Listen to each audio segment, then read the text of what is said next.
जय मां कामाख्या, हर हर महादेव। तो बहुत सारे लोग हमें पूछते रहते हैं कि तिरियाराज कहाँ पे अवस्थित है। तो आज इसीलिए मैं एक ऐसा खास स्थान पे आया हुआ हूँ जिस स्थान में प्राचीन काल में लोक विश्वास अनुसार, जन विश्वास अनुसार तिरियाराज हुआ करता था। तिरियाराज ऐसा एक स्थान है जिस स्थान को सिर्फ नारी ही शासन करती है, या फिर नारियों के द्वारा जो शासित इलाका है उसको ही तिरिया राज्य कहा जाता है। तो तिरियाराज या फिर स्त्रियों के द्वारा शासित इलाके का कोई तो ऐसा लिखित रूप में वर्णन नहीं है, लेकिन नाथ संप्रदाय के एक किताब में, एक ग्रंथ में ऐसा एक जगह का वर्णन किया गया है और नाम भी उल्लेख किया गया है जो नाम इस इलाके से मेल खाता है। और उसके साथ साथ नाथ संप्रदाय के प्रतिष्ठापक गुरु मच्छिंद्रनाथ जी और गुरु गोरखनाथ जी का भी इस जगह से एक खास कनेक्शन है। तो मूल वीडियो शुरू करने से पहले बताना चाहूँगा, स्क्रीन पे जो नंबर दिया गया है वो नंबर हम लोगों का ही है।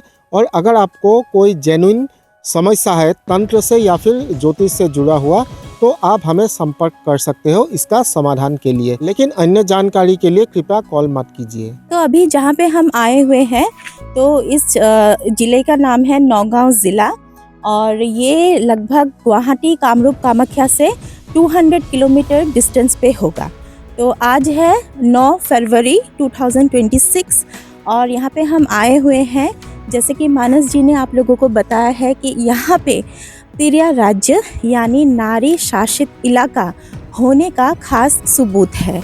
तो 9 फरवरी को आना, इसमें भी एक बात है, रहस्य है, मैं आपको बताऊंगी कुछ ही देर में। और उसके बाद हम आएंगे शिवरात्रि के एक दिन बाद। क्यों आएंगे वो भी आपको बताएंगे इसी वीडियो में।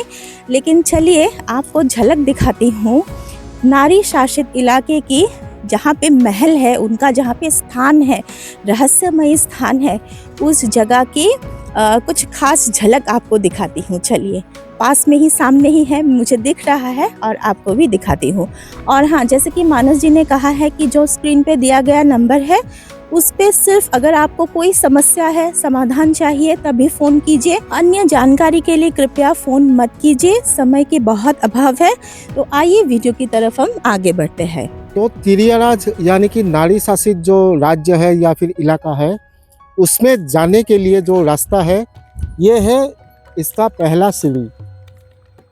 ठीक है, तो इससे आगे जाने से पहले मैं कुछ तिरियाराज के बारे में और ख़ास बात आपको बताना चाहूँगा। तो लोक विश्वास अनुसार ऐसा माना जाता है कि तिरियाराज में जो नारी निवास करती है या फिर निवास करती थी, वे लोग बहुत ही सुंदर थी, मायावी थी और साथ में वे लोग तंत्र विद्या में माहिर भी थी। तो और एक कहानी है इसी से जुड़ा हुआ, यानी कि जो तिरियाराज है, तिरियाराज के जो नारी है उनसे जुड़ा हुआ एक कहानी है। वो कहानी क्या है कि ऐसा माना जाता है या लोक विश्वास अनुसार हमने भी सुना है और बहुत लोग हमें भी बोलता है कि तिरियाराज में यानी कि नारी शासित जो इलाका है उसमें पुरुष का जाना बिल्कुल वर्जित है। अगर किसी तरह भी कोई पुरुष उस इलाके में प्रवेश करता है तो उस पुरुष को वे मायावी नारियां अपने मायावी जादू विद्या से या फिर तंत्र विद्या से बकरा या फिर अन्य जीव जंतुओं में बदल देती थी अपने मायावी तंत्र विद्या से। तिरियाराज को लेके जो ऐसा कहानी सुनने को आता है, ठीक उसी हिसाब का एक कहानी इस एरिया का, मतलब हम जहाँ पे आए हुए हैं यहाँ का जो स्थानीय एक लोक विश्वास है या प्रवाद है वो भी ऐसा ही है कुछ। तो वो भी कहानी बताऊंगा और साथ में गुरु गोरखनाथ जी और गुरु मच्छिंद्रनाथ जी का जो कहानी है इस स्थान से जुड़ा हुआ वो भी बताऊंगा। तो उस किताब में, यानी कि जो नाथ संप्रदाय का वो किताब है, उसमें कदलीबन नाम का एक जगह का उल्लेख किया गया है। और ये जो जगह है जहां आज हम आए हुए हैं, इस जगह का नाम है कंडोली पहाड़। देखिए, बहुत सिमिलरिटी है कंडोली और कदलीबन। तो यहाँ का जो लोकल या फिर स्थानीय जो लोग हैं, इस पहाड़ को कंडोली पहाड़ भी बोलते हैं और बहुत सारे लोग कंडोली पहाड़ भी बोलते हैं। तो ये तो एक कनेक्शन बन गया है कि कंडोली पहाड़ और कदलीबन तो नाम से, यानी कि उस किताब में जो नाम का उल्लेख किया गया है और इस जगह का जो नाम है उसमें काफ़ी हद तक सिमिलरिटी है। तो उसके हिसाब से ये एक सबूत बनता है कि इस स्थान में ही प्राचीन काल में तिरियाराज अवस्थित था। और उसके साथ साथ जो हम लोग इरियाराज के बारे में अक्सर कहानी सुनते हैं या फिर लोक विश्वास सुनते हैं, प्रबाद सुनते हैं, उस प्रबाद या लोक विश्वास के साथ इस जगह का जो स्थानीय एक विश्वास है या फिर लोक प्रबाद है, उसका भी बहुत मेल खाता है। तो ये जो नारी शासित इलाका है, इसमें माना जाता है, एक जनविश्वास है कि गुरु मच्छिंद्र नाथ जी फंस गए थे। बहुत लोग कहते हैं कि गुरु मच्छिंद्र नाथ जी का ये एक माया भी था कि वो अपने आप ही यहाँ पे फंस गए थे। तो जनश्रुति जनप्रबाद जो है, इसमें बहुत सारी चीज़ें होते हैं, तो इतना ज़्यादा भीतर इसमें नहीं जाएंगे, इसलिए मैं बोल रही हूँ कि यहाँ पे गुरु मच्छिंद्र नाथ जी फंस गए थे।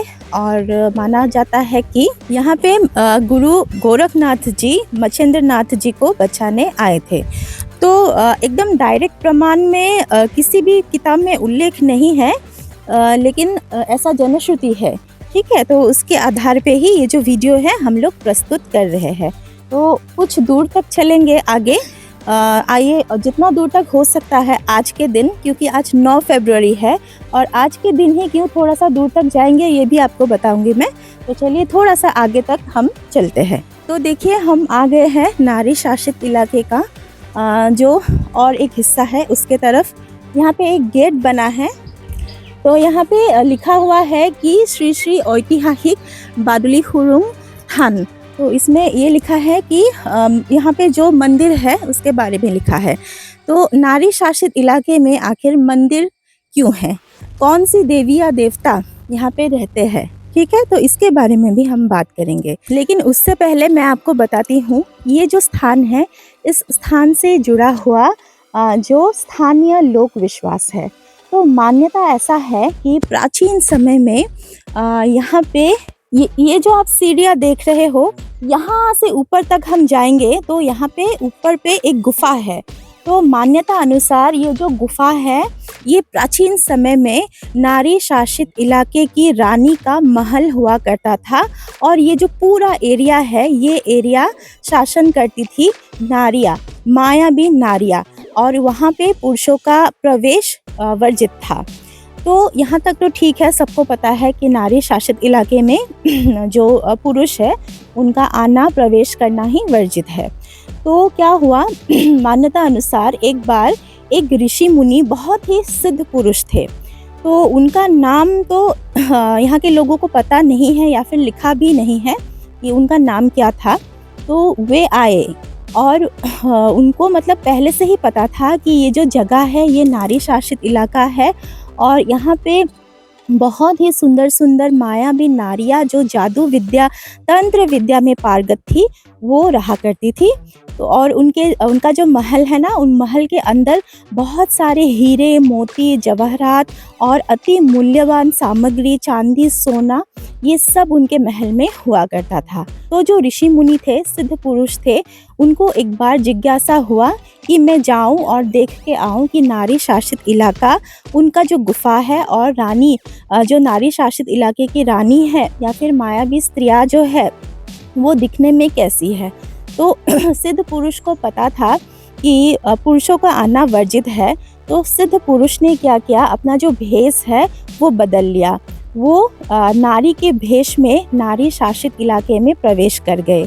लेकिन जो नारी शासित इलाके की जो महिला सेनापति थी या फिर जो भी द्वारपालिका थी, उनको ये मालूम हो गया कि कोई सिद्ध पुरुष भेष बदल के नारी शासित इलाके में प्रवेश कर चुका है।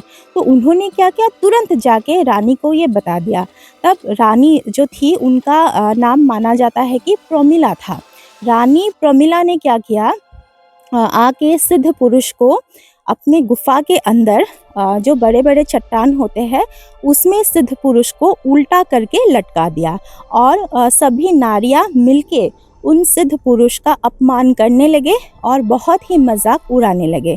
तब क्या हुआ, सिद्ध पुरुष को बहुत ज़्यादा गुस्सा आया और अपने सिद्धियों के बल से सिद्ध पुरुष ने चट्टान से नीचे वो आ गए और क्या क्या, रानी प्रमिला सहित सभी की सभी नारियों को उसी समय उन्होंने श्राप दे दिया कि उस समय से जो भी नारी है यहाँ पे रहने वाली, जो भी मायावी नारी है इस इलाके में, उनको ये श्राप दे दिया कि उसी समय वे लोग चमगादड़ में बदल जाए और चट्टानों पे हमेशा उल्टा लटकती रहे।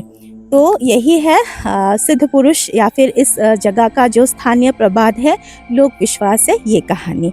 ठीक है, तो जैसे कि यहाँ पे मैंने बताया था कि बादुली खुरुंग लिखा है। चमगादड़ को हम असमिस भाषा में कहते हैं बादुली। तो यहाँ पे एक बादुली का मंदिर है, चमगादड़ का मंदिर है। और उस रहस्य के बारे में मैं दूसरे वीडियो में बताऊंगी। मानस जी और मैं शिवरात्रि के एक दिन बाद, यानी इस साल शिवरात्रि है 15 फरवरी को, तो 16 को छोड़ के 17 को हम लोग आएंगे और पूरा ऊपर तक रानी के महल तक हम जाएंगे। और रानी प्रमिला पता नहीं दिखाई देगी कि नहीं देंगी, लेकिन जो मायावी नारियां है उस दिन ज़रूर प्रकट होती है, आपको ज़रूर दिखाऊंगी। और आज इस समय हम लोग ऊपर तक नहीं जा सकते हैं, ये मना ही है। ये जो गेट है, तोरण है, इसके अंदर तक हम नहीं जा सकते हैं, मना है। तो स्थानीय जो विश्वास है, उन लोगों का जो परंपरा है, ये हमें मानना बहुत ज़रूरी है, क्योंकि कुछ सेफ्टी रीजंस के लिए ही वो लोग मना कर रहे हैं ऊपर तक नहीं जाने के लिए। ज़रूरी बात, बहुत ही ज़रूरी बात, ध्यान से सुनिए। बहुत लोग कहते हैं कि दीदी, कभी भी कहते हैं, मतलब साल में किसी भी दिन हम लोग यहाँ आना चाहते हैं, हम लोग आएंगे, पता नहीं कहाँ से एड्रेस भी निकाल लेते हैं, लेकिन प्लीज़ कृपया इस स्थान पे कभी भी आप मत आइए ऐसे ही। ये जो स्थान है, ये सिर्फ शिवरात्रि, महाशिवरात्रि के एक दिन बाद सिर्फ 3 दिन के लिए खुलता है। हम भी यहाँ पे बहुत रिस्क लेके आए हैं, कभी भी यहाँ पे हाथी बाघ कुछ भी निकल सकता है, पास में कोई नहीं है। तो इसीलिए मैं आपको ये निवेदन करती हूँ कि कृपया इस जगह पे आने की कोशिश बिल्कुल ना करें। तो कॉस्मिका ने आपको बताया कि इस स्थान से जुड़ा हुआ क्या कहानी है, क्या लोक विश्वास है, यहाँ का जो स्थानीय एक लोक कथा है। तो उसी हिसाब से हमें सुनने को ऐसा मिलता है, या फिर लोक विश्वास एक है कि गुरु मच्छिंद्रनाथ जी भी आके किसी एक जगह में, किसी एक स्थान में फंस गए थे, और बाद में उनको बचाने के लिए गुरु गोरखनाथ जी आए थे और उनको बचा के नारी शासित इलाके से मुक्त करके ले गए थे। तो कहानी कुछ मिला जुला लगता है, इसीलिए हम ये भी मान सकते हैं कि इसी स्थान में शायद गुरु मच्छिंद्रनाथ जी आके फंसे थे। तो लिखित वर्णन कहीं पे नहीं है, इसलिए हम लोग दावे के साथ नहीं बोल सकते हैं। तो हम लोग आएंगे शिवरात्रि के बाद, एक दिन बाद, क्योंकि ये जो नारियां है, जो अभी उस सिद्ध पुरुष के श्राप से चमगादड़ के रूप में अभी भी जिंदा है इस गुफा में, तो उन लोगों का ही सम्मान के लिए हर शिवरात्रि के बाद ये गुफा खुलता है 3 दिन के लिए, और एक मेला लगाया जाता है, पूजा पाठ का अनुष्ठान भी होता है। ऊपर जो मंदिर है चमगादड़ देवता का, वहाँ ही पूजा पाठ होता है। तो उस दिन आएंगे, और ख़ास करके मैं आपको ले जाऊंगा रानी प्रमिला के महल तक, यानी कि वो जो अभी गुफा के रूप में है, उस गुफा के अंदर तक। तो उस दिन के लिए ज़रूर आप वेट कीजिएगा, मैं आपको लेकर जाऊंगा गुफा के अंदर तक, और जो श्रापित नारी है उस सिद्ध पुरुष के द्वारा वो भी दिखाऊंगा, जो अभी चमगादड़ के रूप में है। और इसमें भी और एक खास बात है, लोक विश्वास अनुसार एक यहाँ पे सफ़ेद चमगादड़ है, यानी कि सफ़ेद रंग का जो चमगादड़ वो है, और लोक विश्वास अनुसार वही है रानी प्रमिला। तो बहुत लोगों ने ऐसा पहले भी दावा किया था कि उनको वो सफ़ेद जो चमगादड़ है या फिर रानी प्रमिला दिखाई दिया था। तो हम भी खोजने का कोशिश करेंगे रानी प्रमिला को। तो अभी इस जगह से हम लोग जाएंगे, क्योंकि ये जो जगह है अभी बहुत ही खतरनाक है। तो इस तरफ देखिए, ये हाथी का मल है। एक्चुअली यहाँ पे क्या होता है, जंगली हाथी बहुत निकलता है, कभी कभी बाघ भी शायद निकलता है, क्योंकि बहुत ही जंगल है इधर। इस तरफ पहाड़ है, इस तरफ भी जंगल है। तो यहाँ ज़्यादा देर रुकना ठीक नहीं रहेगा। तो सिर्फ आप लोगों को ये दिखाने के लिए बहुत ही दूर से हम लोग आए हुए हैं। तो आशा करता हूँ ये वीडियो आपको अच्छा लगा। वीडियो को लाइक कीजिए, शेयर कीजिए, चैनल में नए हो तो सब्सक्राइब जरूर कीजिएगा। तो अभी इस वीडियो से विदा लेता हूँ। जय मां कामाख्या, हर हर महादेव।